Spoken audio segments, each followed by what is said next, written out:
Hey, what's going on guys? This is Jake at That Fit Friend, and today I'll be reviewing the Adidas Everyset.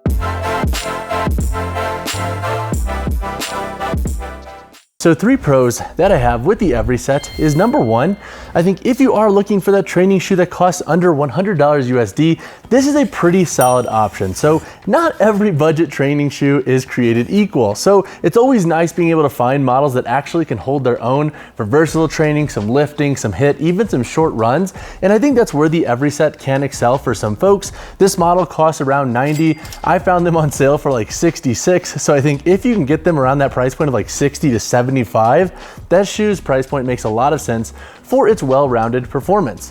The second pro that I have with this shoe is that it utilizes that dual density midsole that Adidas has grown accustomed to using in their training shoes. So this model is not as low profile as the Dropset Trainers 2. However, its midsole does feel pretty dang good. Like it's stable enough to train up to 405 pounds of the deadlift and get a little heavier with your leg work, but it's also responsive enough to give you a nice bounce. And I think if you are somebody too who wants a training shoe that doesn't cost a ton for some versatile training and some HIIT workouts, this could be a viable option because I do think the midsole in this model is actually a little bit more responsive than the Dropset Trainers 2. Granted, this model's lifting performance is not going to be as strong and stable, but if you are somebody who's much more recreational and you need that shoe for a bit more versatility, that's where I think the Everyset can excel. The third pro that I have with this model is its overall appearance. So I think if you want a budget training shoe to wear out and about and to just kind of beat up, that also looks pretty good. I find this model to have a nice classic Adidas appearance to it. So I love the 3 stripes over here on the lateral side of each of these shoes. Has a pretty simplistic upper construction and it breathes decently well. Plus with this full rubber outsole, you can wear this out and about on a daily wear basis and it should last you a while in my opinion. Basically they're a good shoe I think to go train in, but then also beat up and not feel super guilty because you're not dropping a ton of money on them. So overall, the Everyset has been a nice subtle surprise, but now let's talk about a couple of cons that I have with this model. So 2 cons that I could see folks having with the Adidas Everyset is number 1, the shoe is going to have its limitations. And now typically when you get budget training shoes, there will always be an ebb and flow of their performance. They might perform exceptionally well for certain things, but then fall short, whereas other premium models will excel where those budget trainers fall short. And so in the context of the Everyset, there are 2 areas where I think this model is going to fall short. Number 1, this is not going to be, in my opinion, the best training shoe for heavier lifting. If you're looking for an Adidas model for that, go with the Dropset Trainer 2. This model's stack height really isn't the best for things like heavier deadlifts, and honestly, it's not my favorite for like heavier leg stuff because while you can train heavy in this shoe, you are going to have a bit more compression with this dual density midsole because it is a little bit higher, so you have a thicker stack height in this shoe. Another area where I think the shoe is going to fall short is if you want a shoe for CrossFit. You don't have the most aggressive outsole wrap up here on the toe, so I think toe dragging movements could be problematic for this model over time. Plus you don't have any additional abrasion resistance on the upper or midfoot for things like rope climbs. So if you do invest in this shoe, do note that they're going to be much more like recreational in nature with their performance, and they might not be niche enough for folks who want a training shoe for heavier strength work and for CrossFit. The second con that I could see folks having with the Everyset is their toe box is pretty dang narrow. So this model I think does have a wider toe box than like an Ultra Boost, but compared to like the Dropset Trainer 2 and some of the other training shoes like the Born Primitive Savage 1, the Reebok Nano 2.0, this model is going to feel pretty snug on your foot. I have about an E-width foot and I found this shoe to feel a little tight at times when wearing thicker socks. Now if I go barefoot or wear thin socks, this shoe isn't as much of an issue, but the tapered toe box I could see problematic, and with its upper construction, it doesn't give you the most volume, so that could be an issue for folks with exceptionally wide feet or thicker feet that do need more room in the toe box, especially in the context of giving you like more of an anatomical build to give you that wider end of your toe box. Overall though, I thought the Everyset has been a pretty good shoe for its price, but now let's talk about the performance of this model. To break down the performance of the Adidas Everyset, I'll discuss how the shoe performs for lifting, versatile training, short runs, and then daily wear. In the context of lifting, this model is what I would say is like right in the middle of the pack when it comes to stability. It's not going to be your plushest shoe, so you can train relatively heavy in them, but they're not going to be as niche as some of the more premium training shoes as mentioned before. So like if I'm doing jerks or if I'm doing some heavier leg and deadlift work, I will reach for the Dropset Trainers 2 over this model. But I think if you're a beginner or if you're somebody that just wants a shoe for some moderate loading, some machine work, some free weight work, this model will do a pretty good job. With this dual density midsole, you get a forefoot that's a little bit more responsive, but then you get a heel that's a little bit more dense. Now it isn't as dense, I think, as the Dropset Trainers 2, so if you have that model, you can definitely use that as reference here. Plus you have a thicker stack height, but for like a budget-friendly training shoe, I don't think the midsole necessarily feels cheap, especially in the context of stability when doing some moderate to relatively heavy lifting. When it comes to versatile training, the shoe has done a pretty good job, and so that's where I think the shoe can excel, especially if you're trying to spend less than $100 and you want a shoe for HIIT workouts and whatnot. This model's overall upper security, I thought, did a good enough job for multi-directional work, and with this full rubber outsole, you do get a nice level of tread. So this outsole tread patterning is similar to the drop set trainers too, and that model has a really good grip. So following suit, the Everyset also has performed pretty well in the context of giving you a nice grip on different surfaces. So I think if you're somebody that wants a shoe with a bit more responsiveness, and maybe you do want that slightly plusher midsole for your versatile training, the Everyset can be a good option. And honestly, again, if you could find them for like 66 bucks, I do think this model is worth it. And I do like that this model kind of feels like this like classic athletic Adidas model. So in the context of HIIT and versatile training, the shoe should do a pretty good job for most folks' needs. In the context of short runs, this model I think is going to be one of those training shoes that you can wear pre and post workout for like maybe a mile or two here and there. Is it going to be your best model for running 5Ks plus? No. Is it going to be the best model for sprints? Hit or miss, because with this midsole, I think you can do some good sprint and interval work in it. You might want something that's a little bit more dense though to give you more pop and more ground feel. But overall, I think if you're keeping your runs a lot more casual as a warm up or cool down, this model could be a good option, and it might work for some more casual interval work on like a treadmill or even outdoors.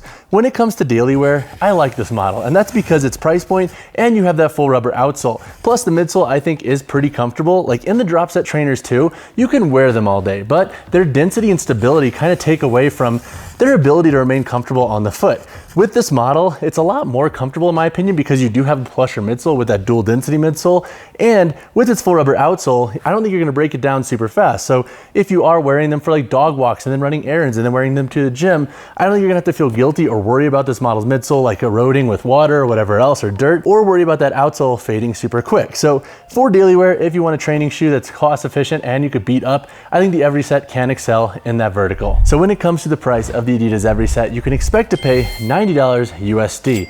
Once again, I think that price point is pretty fair for this shoe. It's pretty dang well rounded, and if you could find them on sale like I did for like 66, 70 bucks, honestly, I feel like this shoe is just good to kind of have as more of that beater training shoe. All right, so now let's answer the question, who should buy the Adidas Everyset? So I think if you're somebody who is a little bit more beginner in nature with your training and you want a shoe for a little bit of everything, I think the Everyset can be a good option for your needs. Another context is for that individual that wants to spend well under $100 USD. I would highly suggest looking for coupons on Adidas before you buy this shoe, because there are a couple floating around pretty much through I think most of Q3 and Q4 of this year, so you can likely get this model marked down.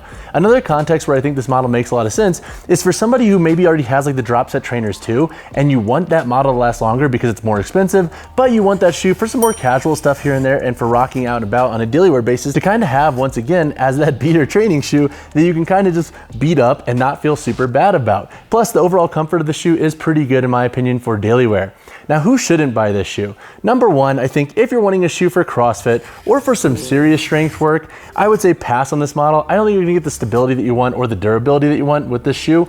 Another context is that if you do have an exceptionally wide foot, you might want to pass on this model once again, because I'm not convinced you'll have enough room up here in the toe box, and I don't want you to have spillover issues if you're doing a bunch of lateral work and your foot's exceptionally wide and you're really driving into that lateral toe box of this model. So when it comes to the sizing and fit of the Adidas Everyset, I think most folks should be safe going true to size in this model. The length runs pretty true, and the width is what I would describe as like more of a medium width. It's definitely not wide and it's definitely not super narrow, so if you have like that neutral or medium foot width, I think the shoe should work for your overall needs. You also get a little bit of a flatter midfoot here, so that can be good for folks with medium width feet that do have maybe a potentially flatter midfoot, so that would definitely be something to consider too with this model. It doesn't have a ton of arch, it's more of a soft arch, so I think if you don't like a jagged midfoot with your training shoe, that would also be a perk of this model sizing for your needs. So when it comes to the weight, heel toe drop, and insole in this model, so I don't have my food scale with me while I'm traveling, but if I had to guess about this shoe's weight in my size 10 model,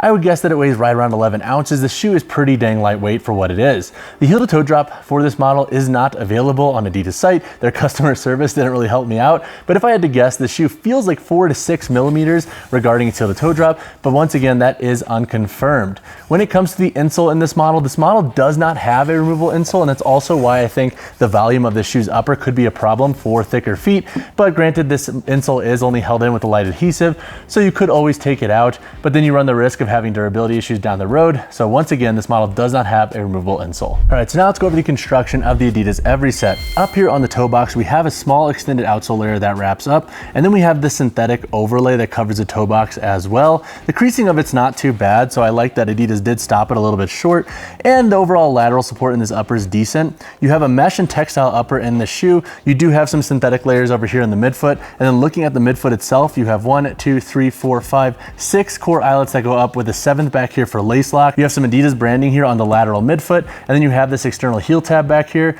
If this bothers you, you can honestly kind of cut it off because it's not really a make or break, and it has a pretty clean point to cut off. So if you find that this bothers you in any way when you are training, don't feel bashful about cutting this off because I think it should be acceptably fine, and it's not going to necessarily wreck the overall durability of this shoe. The boot of this model does have some structure and some additional padding. Looking at the midsole in this model, you have a dual density foam midsole that runs throughout. Up here in the forefoot, it's a little bit more compressive and responsive, whereas back here in the heel, it is a little bit more dense. Looking at the outsole, you have a full rubber outsole tread with a small cut here for the dual density branding. But overall, that's pretty much the gist of this shoe's construction.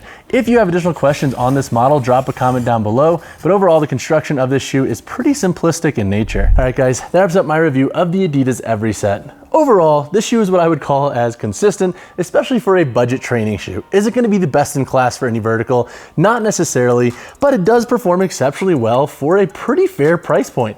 If you have additional questions on the shoe, drop a comment down below or reach out to me personally, whichever you prefer. And as always, y'all, drop a like on the video, drop subscribe to the channel. I will see you in the next one.